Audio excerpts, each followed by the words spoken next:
We're now recording. Nice. Okay. I'm gonna share my screen. And then hopefully I can get this speaker view to work. Let's see. Okay. Can you guys see just like Google Slides? Yep. Nice. Okay. Cool. Thank you all for coming. I appreciate you being willing to spend some of your Sunday afternoon with me talking about some of my experiences in open source and a project that I've built. So yeah, title of the talk: How to Open Source Lessons Learned from Building Tailwind-ppx. Let's get started. Okay, so my name's Dylan. I want to introduce myself and make sure you know why, hopefully why it's worth listening to me. But I'm a senior in CS.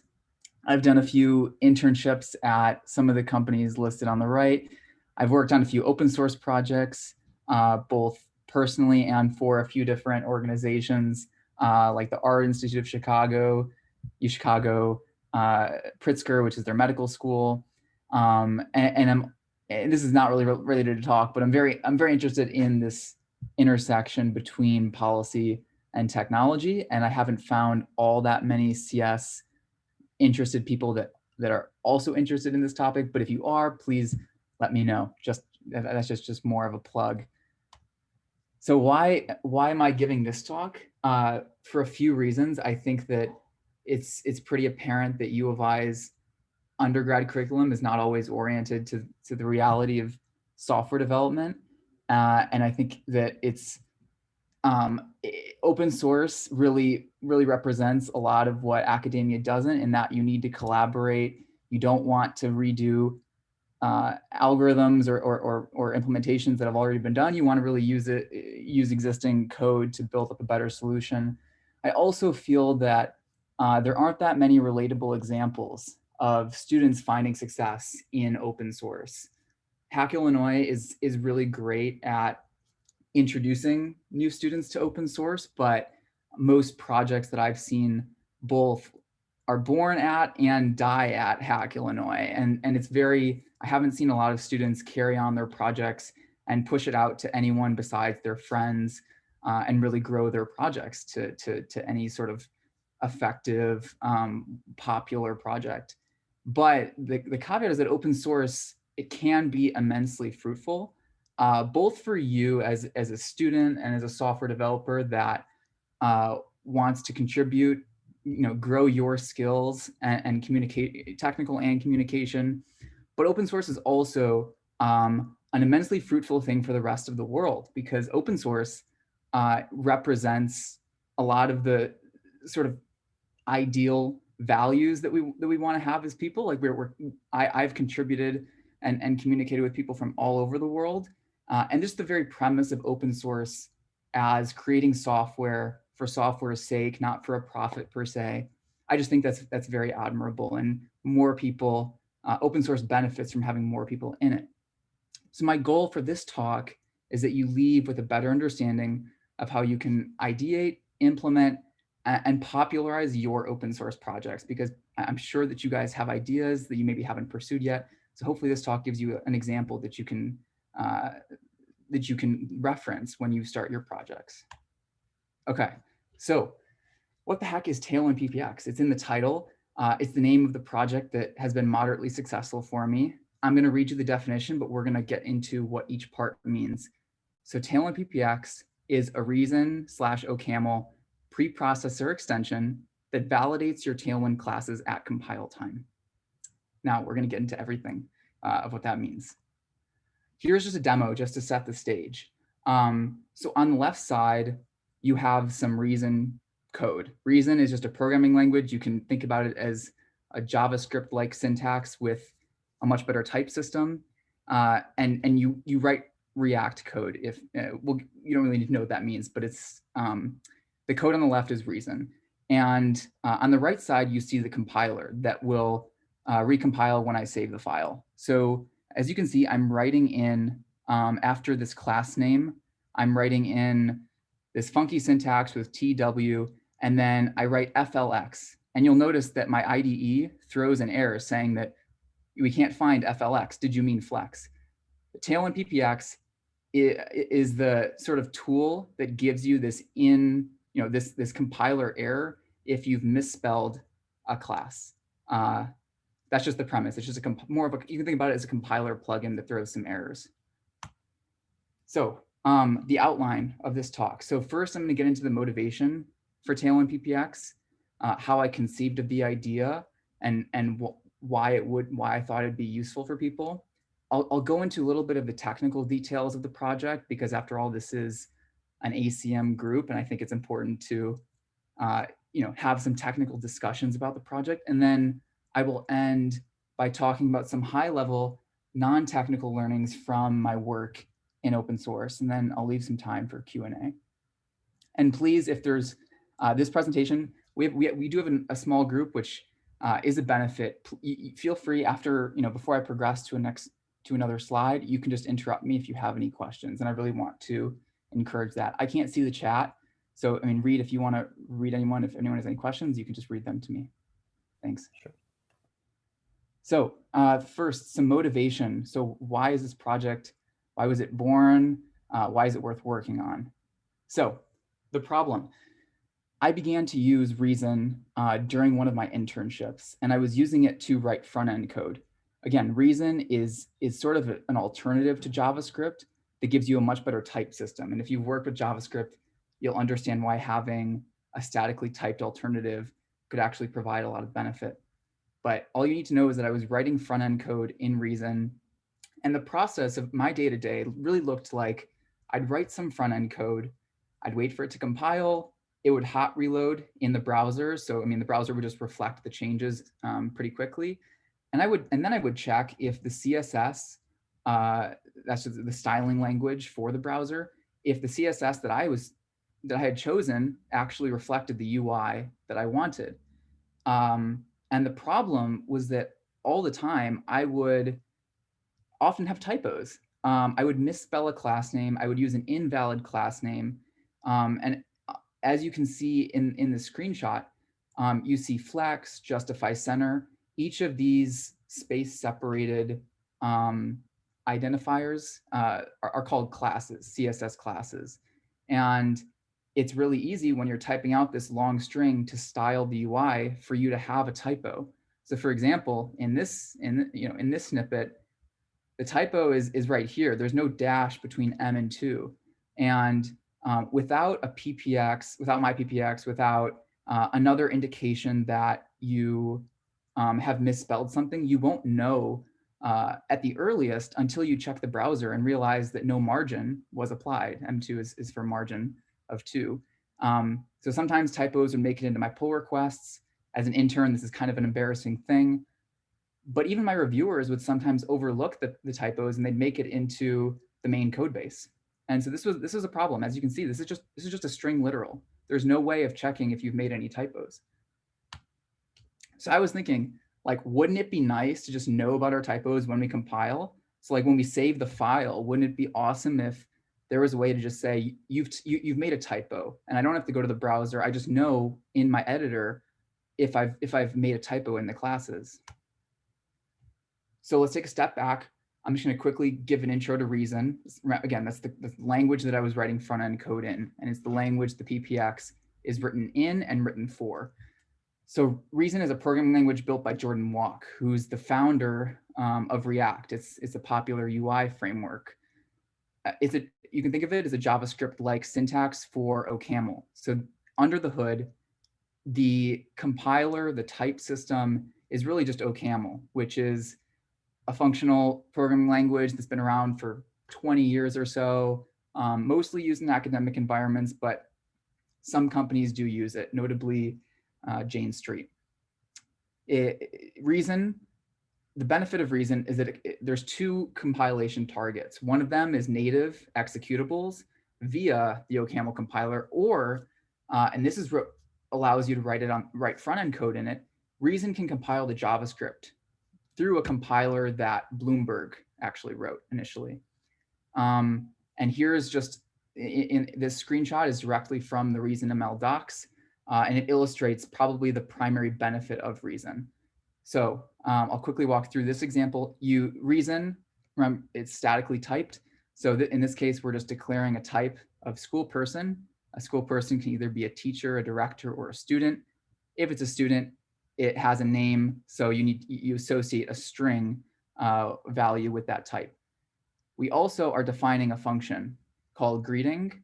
Greeting takes in one argument, which is person, and then we perform what's called a switch, a pattern match on that person.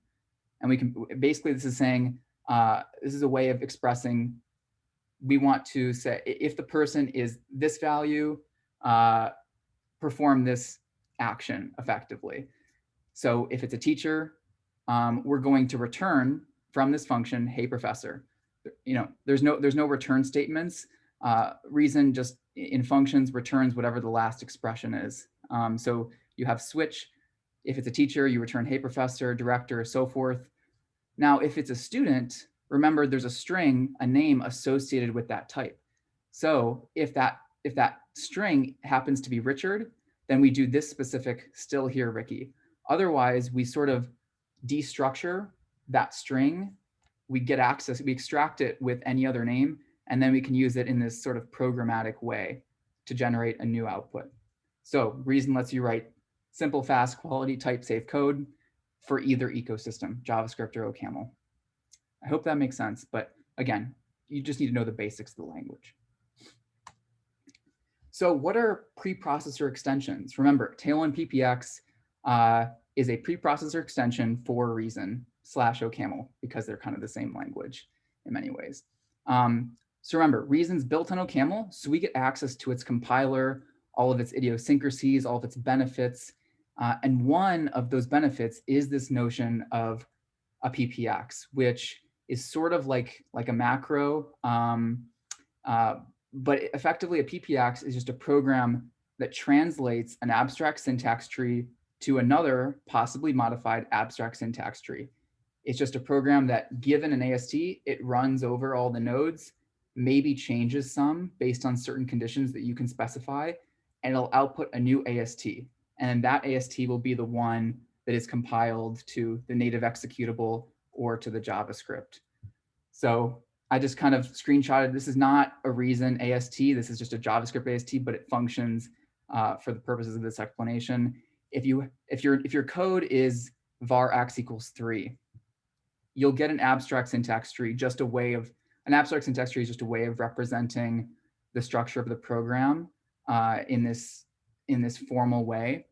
You have this top level program node, but what's really important is that you have the variable declaration and then you see this literal. That's what's saying, okay, x gets the value of 3.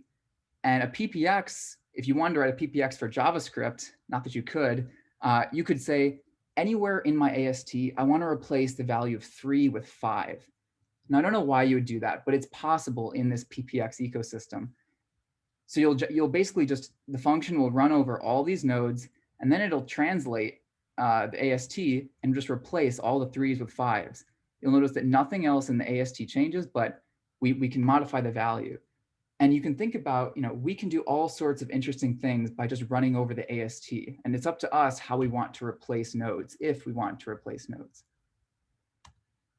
So yeah, a PPX is important because it can throw compile time errors. If you can think about writing code in Reason, that string that I showed you with all the class names, that's just an AST node. That's just a string literal.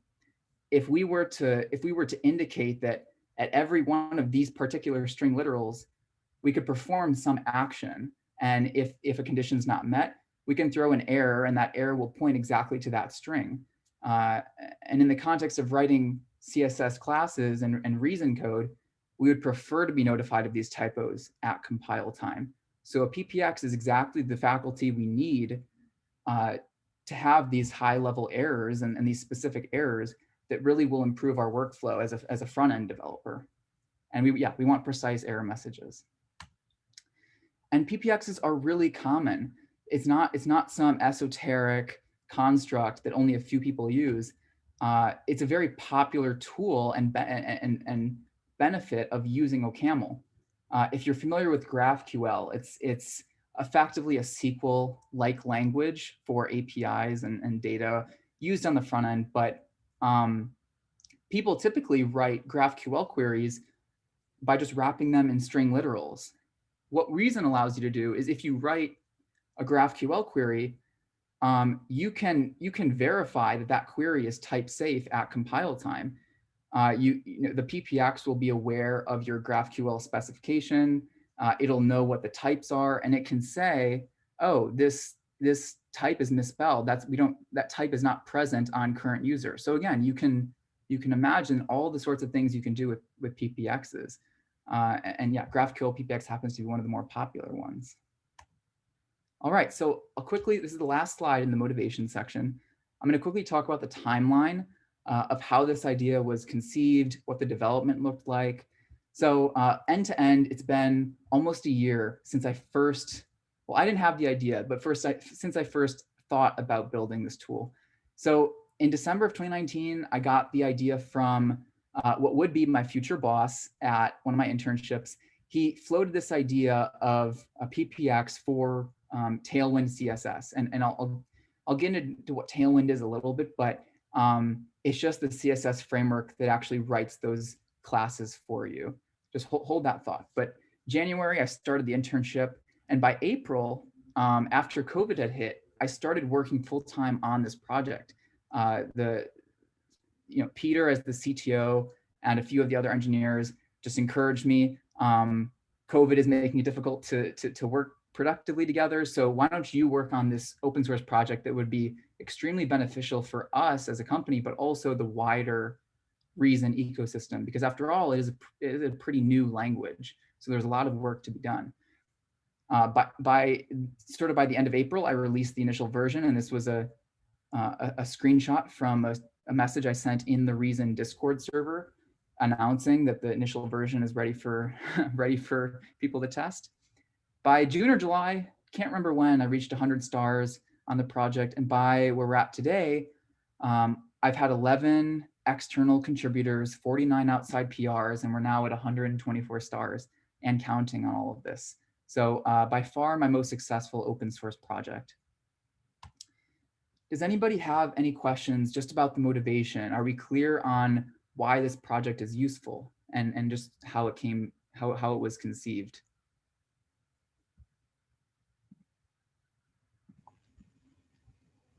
Cool. Okay, I'll press forward. Please stop me if you do have questions. So let's give a technical overview of the project and just talk about how I built this thing.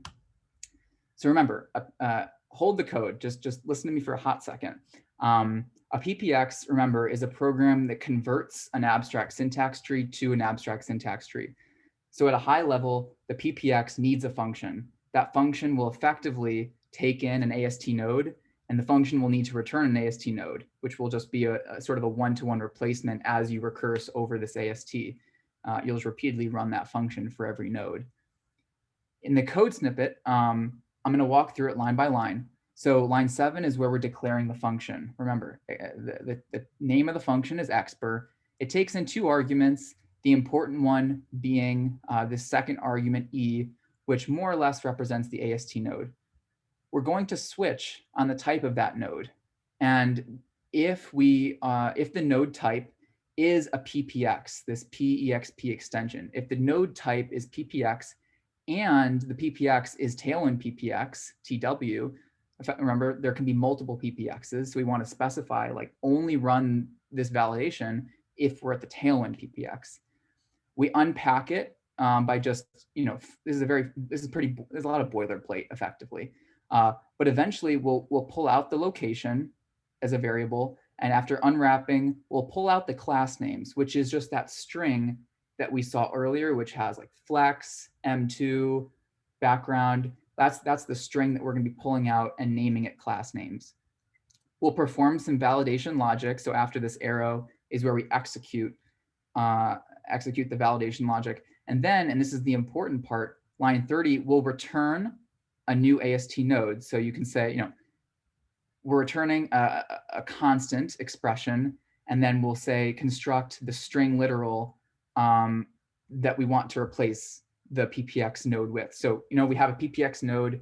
If we don't replace it, then there'll be some runtime errors because technically PPXs aren't even valid. So we need to replace it with valid language constructs, valid AST nodes. So we're going to have the PPX and we just replace it with a string literal. So then, once we replace it with a string literal, we'll be able to run the program. And line 31, that's basically saying if for any other AST node, that's this underscore, I don't know what it's called, but for any other AST node, we just run the default mapper, which is more or less just saying don't do anything, just leave the AST node where it is for anything besides the PPX node. So let's talk, now we're going to get into the validation logic. That's these 27 through 29. Obviously there's more lines, but let's talk about the validation logic. As input, I don't know why there's, yeah, okay. Okay, sorry. As input, we have a Tailwind CSS file. If you haven't seen CSS before, it's okay. Just remember CSS is the styling language for the browser. It's, it's how everything doesn't look so crappy. This CSS file can define various class names. So if you see a dot identifier, that's defining a CSS class. And a class allows you to group similar styles together. So if we wanted to provide a shorthand for padding, it's just a way of adding spacing. We can say py2 is the class name, and then we can give a list of one or more styles that when we use py2, it'll apply all of the styles in the class. So it's just basic. I mean, it's basically like it's a variable in many ways because you're going to be reusing it throughout your UI code. But this is the CSS class, and you can have lots of them. Tailwind CSS gives you all of these classes. So as input, we take in a CSS file. We also take in our input program. That's the reason code that we're writing. So in this case, the PPX syntax is this bracket % name of the PPX, TW, and then a string, and then finally a bracket. We take in both of these things, and we're going to output potentially 0 or 1 compiler errors. So in this case, it says class name not found M2. So it analyzed the string inside here and said, okay, M2 is not present in this CSS file, but flex and py2 are present. Hope that makes sense. Now we're going to talk about the initial algorithm. This is my naive approach when I first started the project. Okay, so we're going to recurse over every node. If we're not in a PPX call, we'll just continue, right? We only want to do interesting stuff if we're in a PPX call. We want to first, parse the valid class names. Remember, all this is happening at every AST node. We want to parse the valid class names. In this case, we parse this CSS file and we get flex, flex row, and py2. So the valid class names, there's 3 of them in this case. We need to be aware of all the class names available so that we can do the validation. So we have this list. Next, we want to validate the node. So remember, we have access to in the mapper, or sorry, in the code that I showed before. Remember how we destructured the AST node in order to pull out the value of this string, and we pull it out, and it's named class name string, and that's just a string that says flex py2 m2. So we just pull this out, and now once we have access to it, we can do some validation on that string. So we're going to split it by white space. And then once we split it, we get flex, py2, and m2. For the validation, we're going to iterate over that array and just check, is every element present in the valid class names? So we have valid class names on the left and the current class names of the node on the right. Flex, that's okay. That's present in our valid class names. py2 is also present. So that gets a smiley face. m2, however, is not present. So we're going to throw an error. And that's the extent of our validation. Remember, we had pulled out the location data as well for the node. So when we throw the compiler error, all we need to do is say the error happened at this line and column number, which we have access to. And then we just say, oh, the offending string is M2. So we can give the developer precise information on how to resolve their error.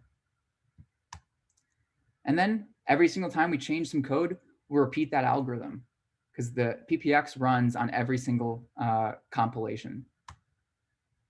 So in summary, We recurse on every node. If we're not in a call, we continue.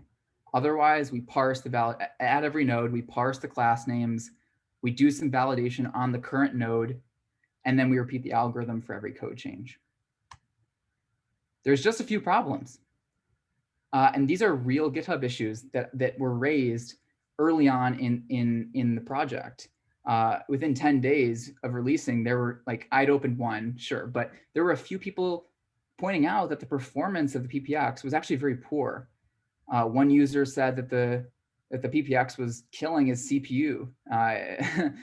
And another user, and this one is the most telling, said that the PPX just completely slowed down the compilation process. With the PPX, you can see it compiled in 3.42 seconds. Without it, 0.33. So that's almost a factor of 10 difference. And he pointed out that he only used, his CSS file only had 8 different class names, or it was a very, very small example, but still absolutely killing the performance. Okay, so discussion time. And this is, I really want to hear some input from the audience. I want to get your algorithmic juices flowing. This is not a technical interview, so you don't have to worry about passing, but I'm really curious to see, and I reposted the naive algorithm. Where do you think the inefficiencies are? Think about the runtime. I'm really curious to hear where you think we could improve this algorithm and resolve some of the performance issues.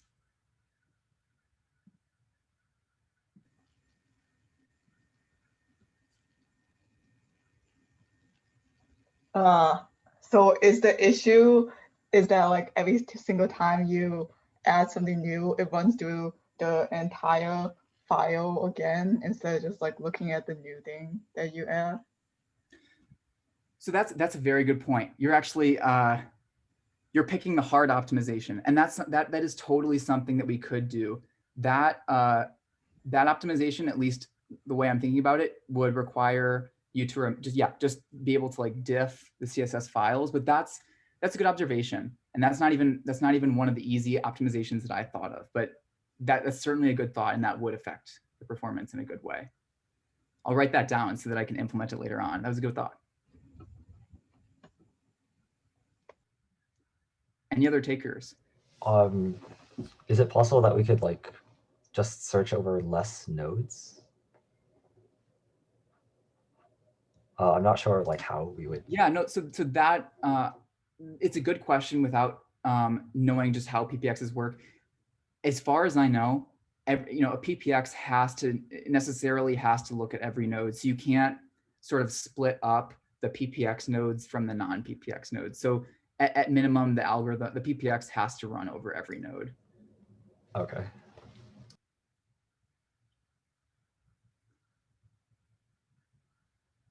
Okay. Anyone else? At least one. There's only a few people here, so at least just give one. Everyone can give at least one thought.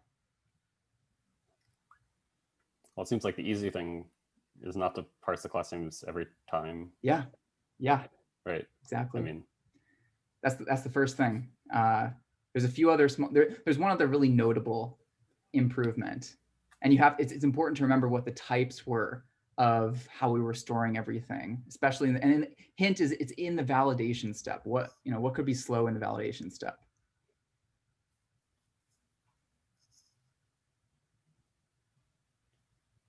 Shaw, if you're still here, I don't mean to put you on the spot. It's okay. Well, I mean, if you say it's a validate step, it'd probably have to be B, right? Because I don't think splitting could be improved anymore, but still trying to think about what could be made better there. Yeah, no, you're totally right. The splitting that has its base runtime. That's not the algorithm that I'm implementing per se, but you're right in the sort of the scope of where the problem lies. So let's talk about it, okay? So as Reed pointed out, the biggest bottleneck is that we're parsing the CSS file every single time. This is just not intelligent. So the solution to this, the easy solution, is to store the valid class names in a mutable variable after we get to the first node. So you could have multiple PPX nodes throughout your project. After you get to the first one, you can parse the file. And because The PPX, you can think about it as sort of like an executable. It just runs over every node. You can store the valid names in a local variable, and then every single time you get to a new node, just reference that variable, and you won't have to parse again. You just check if it's been, if it has a value. If it does, you have already parsed, and you can reuse that throughout the execution. Now the validation lookup. Remember, the type of valid class names was an array. So every single time we want to do the check of if a class name in a node is present, is valid, that's an O of n check because we have to scan the valid class names array. So the easy solution is to use a hash set for the valid class names. And then we have an O of 1 check for the inclusion of a class name. So we can do validation effectively O of 1 time, at least that part. Now the final performance bottleneck, and remember, these first two were implemented very quickly, very early on, and that solved most of the performance issues. This last one is not easy to come up with, but we have to think about if the Tailwind CSS file doesn't change, we have to answer the question: should we even still be parsing it? If it doesn't change, if the user doesn't, if no new class names are added to that CSS file, the valid class names it remains the same, but we still parse it after that first PPX node with this solution. So the way that we solve that, I need to remove, okay, sorry. The way that we solve that is by caching locally in some files, in a file, the valid class names. And reason/OCaml is nice in that you have this set of the valid class names, and using a built-in module, you can directly store that set, that data structure in a file and just read from it directly, and it'll parse it it'll encode and decode the set, that data structure, as long as you have a file, a local file. So you cache the valid class names, but that's not enough because you need to know the associated CSS file for those valid class names. Otherwise, you have no way of knowing if the CSS file has changed. I guess there might be some more clever ways, but you also want to store a hash of the CSS file that generated those valid class names. And at the start of every run, PPX run, you'll just hash the current CSS file and compare that hash to the old CSS file. If they're different, you need to reparse. So this condensed algorithm v2, at the start of the run, will compare the hashed CSS file to the current one. If they're equal, the valid class names haven't changed, so we continue with the algorithm. If they're unequal, we need to run a new parse, and then we'll rehash and recache everything. We'll read the encoded class names directly into a set, again, using a built-in module that just speeds up things ever so slightly because you don't have to, read the string in, the string literal in, parse it and whatnot. We just store it directly into a set when we pull it out of the file. Then we recurse every node. Again, if we're not in a PPX call, we continue. Otherwise, we validate. So we extract the names from the class names from the current AST node. We verify that each constituent class is present in the valid class name set. And then we repeat the algorithm on every code change. Any questions? Does everyone understand both the naive algorithm, how we improved it? Are there any questions? Any suggestions for, am I doing anything that's like, or are we as maintainers not doing, doing something that is totally malarkey? Is there a better way? Is there a better algorithm? Any questions? Just any thoughts?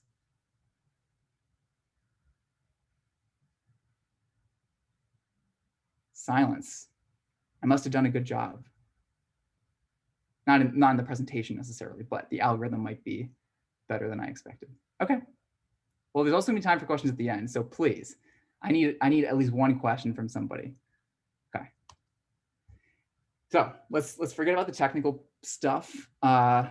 Technical details are important as a computer science major, but communication skills and non-technical insights and abilities are also very important too. So let's talk just about the non-technical things I did for this project and some of the learnings I have, especially as you think about what open source projects you might want to work on, how you even get started with an open source project and how you grow it to those, initial users and whatnot. But let me just share, I'd like to share some learnings with all of you. All right, so, the rough outline is I'll talk about the importance of validating, getting idea validation before you start coding. And the second, relentlessly driving adoption for your open source project. And then the third, I'd be remiss if I didn't end by talking about the importance of people not named yourself for your project. So first, the importance of validating your idea. So recall this guy named Peter, this abstract guy named Peter, was actually the one who gave me the initial idea. And even he did not get it, even he did not come up with it on his own. As you can see in these screenshots, from October 2019, November 2019, in the Reason community, this type of project, this PPX for Tailwind development was already in discussion. And somebody, Gabriel, who actually became a contributor to my project, he had thrown together a very minimal Tailwind PPX of his own. But it didn't work very well. He didn't have much time to work on it. But the important thing to note is that the interest was there. People were working on it. People were talking about it. And so that gave me enough assurance that people would actually use it, that greater than one people would use it.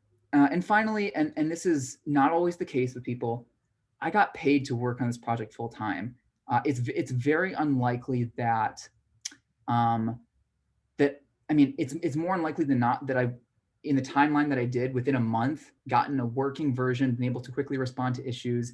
If I wasn't working on the project full time, that would have been much more difficult. Now, I'm not saying you have to get paid, but especially early on in the open source project, it's very important to respond to issues quickly, to iterate and respond to the community. And you don't have to be getting paid to do that, but you do need to be attentive. Getting paid just happened to be, it was just nice to be able to work on that full time. Now, the second important point is that you need to, at the start, relentlessly drive your adoption. And there's a few different components to this, but first you have to be ready when you launch the project. I'm reposting the screenshot from the Reason Discord server below, but April 23rd is when I announced it. I also made some posts on the Reason Reddit channel. I didn't include it here, but I think announced in the OCaml user group, because there's some overlap there and people might be interested. And then Hacker News didn't go that great. There's only 2 points or whatever, but it's about getting yourself out there. It's about putting your project out there earlier rather than later. And for this to work, you have to be ready a day or two. You want to coordinate these launches and announcements all at once in the same way that if you're working at a company, for example, that you'd want to have your marketing ready when you release the product, for example. So the second component of this, like I mentioned earlier, is you need to respond to issues quickly and thoughtfully. Now, I pulled one example of, this is the same guy, T. Koopman. He's fairly active on my project, but he was the first one to open an issue that was not named me. I mean, there was a lot. I had opened a lot of issues privately, but he was the first non-Dylan user to open an issue. And this is not, and I'm not doing this to prop myself up, but I made it a point to respond to him quickly and also give him a very detailed example. He was asking if it's possible to do this one thing with the PPX, and I told him basically no, but here's the exact code that you'll need to perform and do what you're trying to do. And then that issue was quickly closed, and I added that to the documentation in the README because it was a popular question. So early on, respond to issues quickly and thoughtfully. Open source is less about code than it is about marketing. At the end of the day, your project is only as good as your README, as the way that you communicate to users of your project. It's open source. The value of open source and the way that you grow your projects is not in the technical part per se. Obviously, you want to have a good idea, but in order to drive adoption, you need these non-technical skills. And if you don't do these things, it's very likely that your early users, who are your most important users, will churn and not stick with the project. Because open source, especially early on, projects, if they're not working right out of the box, which they inevitably aren't, it'll be hard to convince people to continue to use your project. So please, relentlessly drive your adoption. And finally, you need to have a good README. This GIF might be a little bit overwhelming, but as you can see, I have a table of contents, a screenshot seeing exactly what the project does, because a lot of the times people that are coming to your GitHub won't even know what Reason is. They likely won't even know what a PPX is. So it's more important to talk and give, I gave a screenshot saying exactly what this does for you. Then a table of contents, having that laid out, saying exactly what the features, offerings of your project are, installation instructions, FAQs, and you can't forget the contributors as well. Having a good README is probably the most important thing in open source, like by far, or at least good documentation, like a separate documentation site. And yeah, read that again, please have a good README. Now, finally, and this is most important in our current, I think, world and political climate, you need, as an open source contributor and maintainer, you need to bring people together. You need to be human. You need to be kind. As I mentioned earlier, I've had 11 external contributors, 49 outside PRs, 124 stars. Open source, at the end of the day, it comes down to relationships. As you can see, this screenshot, I made sure in my README to acknowledge everyone that I contributed to my project, be it code or raising an issue, providing ideas through Discord, just messaging me. All these people have had a role in growing the PPX to where it's at now. And if you don't acknowledge these people, if you don't really encourage the community to open PRs, to raise issues, you don't interact with them in a kind way, if you respond antagonistically to issues, for example, you won't be able to grow your project. And the caching scheme that I talked about earlier, where we store the hash of the tailwind CSS file, where we store the set in a file, the set of valid class names, that whole sort of feature was contributed by Corentin. He is actually, he has write access to the repository. He came along later on, about 3 or 4 weeks into the project, and really took over. And because he was excited about it, he wanted to learn about PPXs and stuff. And I really encouraged him. And eventually now, we've been pushing a lot of the changes. So it's not even really a solo project anymore. It never really was a solo project.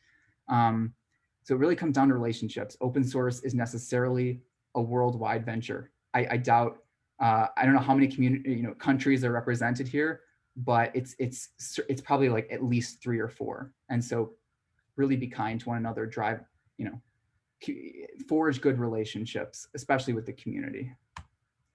So the biggest takeaway is that the first 100 stars of your project will be the most difficult, but you can certainly do it. And I would hope that some of these lessons, understanding how I got motivated to do this project, how I thought about why it would be useful to people, all of that stuff is really important. And remember, the code is always secondary. It's non-technical things that really make or break a project, but you can all do it. And if you need help, I'd be happy to be a resource for you. So stay safe, stay masked. COVID numbers are rising quickly in pretty much everywhere in the US. So please stay safe. And thank you all so much for coming. I really appreciate you being willing to listen to me ramble. And if there's any questions, I would be happy to hear them out.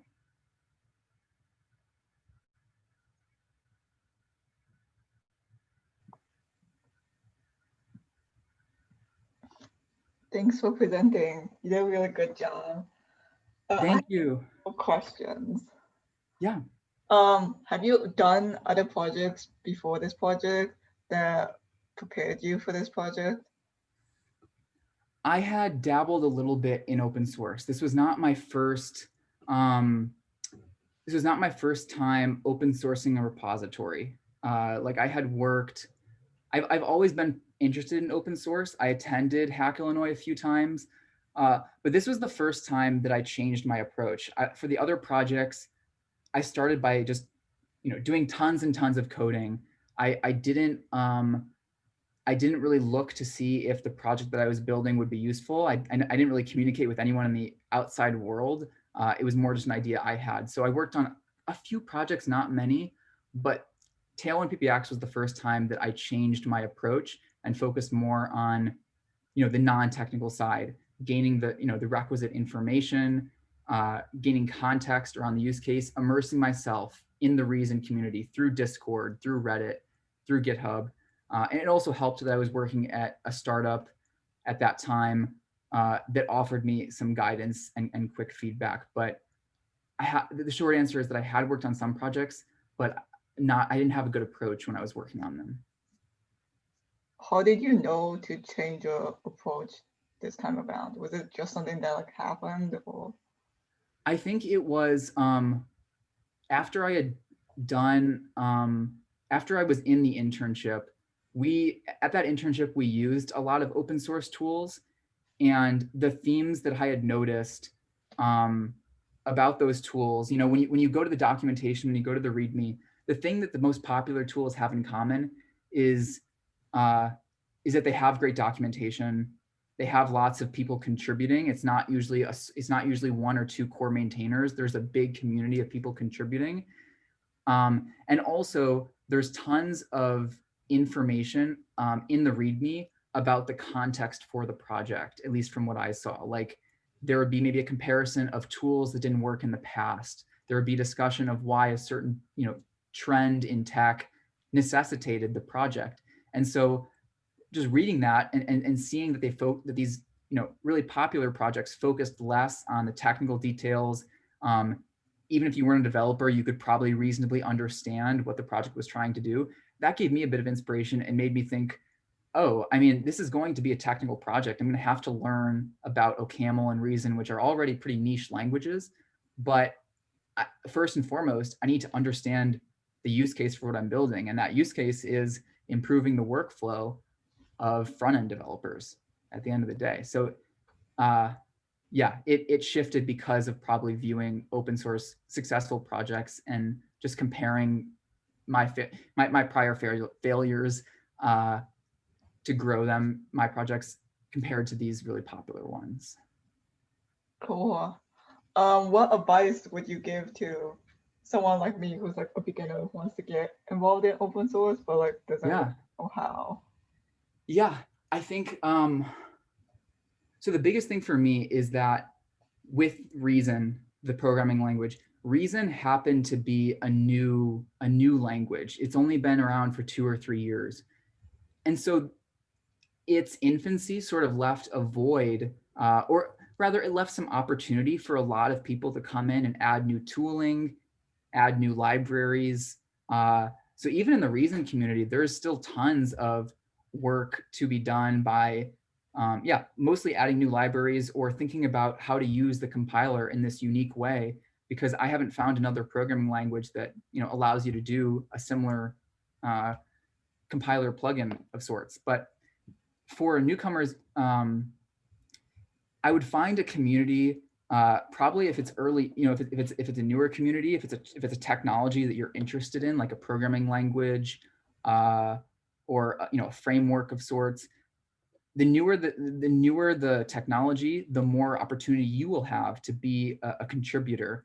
And if that's something that you want to do, I think it's going to be hard to open source something popular in Java or Python or even JavaScript at this point. But there's new languages coming around all the time. There's new technologies. I think the biggest thing, just follow the trends. Be up to date on what is new. And if something piques your interest, don't just be a passive observer. If you want to contribute and you have a motivation to contribute, try to immerse yourself in the community. Most of these groups have Slacks, Discords, or other sort of user groups. Immerse yourself, understand what people need, and then you'll be able to know, you'll be able to find out what to code. But I would, in terms of actionable feedback, I would escape academia because they teach you C++ and Java and Python, which are languages that open source is going to be extremely hard to do right. And just spend some time not in school, just like looking at new tech and seeing what interests you. And I'm sure you'll be able to find something to contribute to. Message me if I'm on Slack as well. I'm also on Discord, but more frequently on Slack.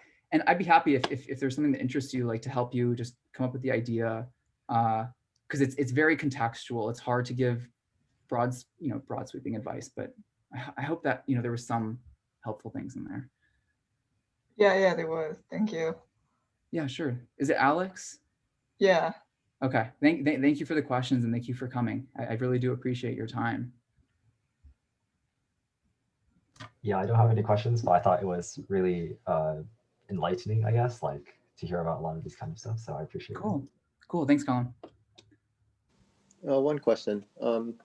How much time did you put into, like when you said full-time working on this open source project, how long was that, or like how much time did you spend every day? Yeah. So I started the project in like early April. I think it probably took me 2 weeks working full time, which means probably 30 to 40 hours a week. 30 to 40 hours a week. I mean, COVID, that was the start of COVID. So take those hours with a grain of salt, because it was a stressful time for everybody, but probably no more than 30 to 40 hours for about 2 weeks to get the project off the ground to a V1. And then I had about a month left in my internship. And so I probably worked like 20-ish, 25 hours a week for the next 3-ish weeks. And then I ended my internship. The project got to a much more stable spot. And then I just would respond, some weekends I would spend maybe like an hour or two looking at issues.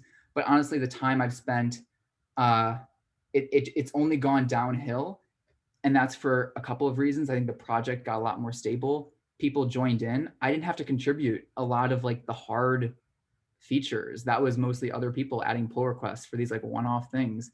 And so in total, it's hard to put a specific hour amount on it, but I was probably working like full-time 30 to 40 hours for probably like 3 to 4 weeks or so. And then it just slowly waned. It slowly like declined after that. It's hard to say a specific time, but I definitely haven't been working like full-time on it for like many months. It was literally less than a month of really grueling work. That makes sense. Yeah. I was just wondering because like, I feel like in a sense that's sort of another like scary point, I guess, of like starting your own project. And it's that like there's so much time that you have to spend into responding to people's issues, doing all the people outside interfacing stuff as well as coding. And even on like research projects and like, I mostly look at like bioinformatics and like genome stuff, but like even there, people are making new assemblers and whatever, and like that's going on GitHub, but like those projects are being pretty much constantly maintained mostly by like the same person while hundreds of issues are coming out a day or something like that, because other people are complaining and stuff. So I was wondering. That's cool. Yeah, no, it's a really good point, Shaw. I think most of my time, I would say in the long run was like I can't tell you how much time I spent just nitpicking my own README and responding to issues. Like I had pretty lengthy discussions about the future of the PPX and what features I thought to prioritize. And we can look in the GitHub issues. There's long discussions. Discord, I spent quite a bit of time responding to people. So I would say like 50%, if not more, was doing the non-technical stuff. And so I would probably keep that in mind, that most of your time, like I got really good at Markdown through the project, like writing GitHub comments and READMEs and stuff. So expect a significant time commitment, but you're doing something right if you end up spending less time on it. And there's also like less people raising issues, and I'll support you along the way. Yeah, cool. All right, it is 4 o'clock, but I'm happy. I'll stick around if anyone wants to keep talking. Yeah, well, yeah. I've not to belie the last point, but I do have some questions about the technical side. Yeah. So The main thing you talked about was validating the class names, Mhm. you know, checking the classes exist. Does it do anything Yeah. else? Let me, here, can you, I'll see if you guys can still see my screen. Tell me, can you see GitHub? Okay, I'll need to reshare then. Let's see. Okay, you should see it now. Okay. Yes. So I'll zoom in on these features. Okay. So in addition for checking for invalid class names, we check for duplicates, right? Because a style can only be applied once. So if there's duplicates, we raise an issue. We include documentation to keep your, or sorry, we included a feature to make sure that your CSS file is always in sync. So when you're running the compiler, if you change a CSS file, it will recompute the valid class names and stuff. So nothing will get out of sync. That's not as important. But we added, and this is a very JavaScript-y specific thing. The Tailwind CSS file gives you, it's like a 70,000 line file, and there's lots of class names, and you probably only use a small subset of those in your styles. So we included a way, through existing JavaScript plugins that will purge your unused class names based on what you use inside the PPX. So that file size the CSS file size will go down a lot. And this was the thing that I added that was really exciting. People using this project often add it on after they've already been writing code without the PPX. So like putting stuff just, sort of naked, if you will, inside of the class name string. So I wrote a script that will iterate, it'll recurse over all the project files and convert any uses of these into these, which is nice. And I guess the final thing is it offers suggestions. So like it does like a Levenstein distance thing. And if you're close with the spelling, it'll offer you what you probably meant, which is nice. Nice. Yeah, that's cool. Okay. And then I have a broad question, which is, what are your thoughts on Reason as a language? Yes, compared to, I don't know if you have JavaScript experience or whatever. Yeah, so I had, last summer is when I started learning React with JavaScript. Didn't really learn TypeScript, which is a popular alternative. Like, I'm gonna stop sharing because there's really no need. So the thing about JavaScript, once you write it, is that you notice the type system is really bad, and there's so many times you get into either null or undefined errors. Or, JavaScript, if you use a double equal sign, it'll say that the number 0 is equal to the string 0, or like you get into these really like weird cases, mostly due to the type system. And you also, because it's it's not immutable by default. If you pass in stuff to functions and you're not careful, you could change, you could just get some weird cases where the value gets changed when you're not expecting it. But Reason, because it's everything that JavaScript is not, it's like a static type system. You get really powerful pattern matching constructs, which in React is really helpful because you can think about, if you have a switch statement, you can say just like render this UI or render this UI or render this UI, versus doing like if, else if, else if, else if, which is a lot more clunky. So it's really nice for writing front end code. So there's like Reason for the front end, I would say should be the choice over TypeScript. If you're writing front end code for the web, do Reason. I would recommend it. You can also write Reason for native, which is like the way you sort of like the OCaml way of writing it, because you compile the native executables versus JavaScript. If you're doing that, I mean, there's probably better languages. Like Jane Street uses OCaml for a lot of their systems. And if you're going to use Reason native, I'd probably just go with OCaml.